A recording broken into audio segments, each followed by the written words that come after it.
Roy Hodgson has told the Premier League big boys not to waste the time by trying to sign Crystal Palace forward Wilfried Zaha during the January transfer window. Zaha is enjoying another impressive season for relegation battlers Palace, leading the club's revival under Hodgson since returning from injury. The Ivory Coast international, who returned to Selhurst Park in 2015 after an unsuccessful spell at Manchester United, has been linked with Arsenal, Chelsea and Manchester City. But Hodgson says he has been told by chairman Steve Parish that Zaha will not be sold this month as Palace look to survive relegation after a catastrophic start to the campaign. People who make offers for Wilfried Zaha are basically wasting the time, Hodgson said ahead of Palace's FA Cup clash with Brighton. "I'm certainly not expecting it. I have it on very clear authority from the chairman and owners of the club that they have no interest in selling Wilfried Zaha, quite the opposite.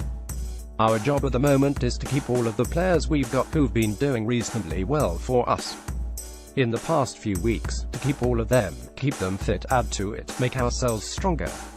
I would advise people thinking of making offers to save it, because they're going to be turned away, and might just be wasting the price of a phone call." To view this video, please enable JavaScript, and consider upgrading to a web browser that supports HTML5. Video: Hodgson will be without a number of key players for the trip to Brighton on Monday, with Ruben Loftus-Cheek, Joel Ward and Mamadou Sakho joining Scott Dann and Jason Puncheon in the treatment room.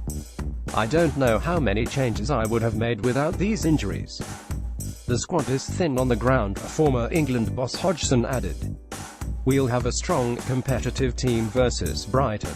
We're aware it's a derby game and we'll treat it accordingly. We'll put out a team that we think is right.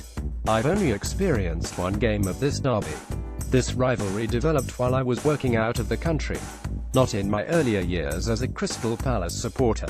Both sides share the fans' passion and their enthusiasm. This is one of the big games of the yet more. Antonio Conte warned Alvaro Morata could cost Chelsea a trophy this season.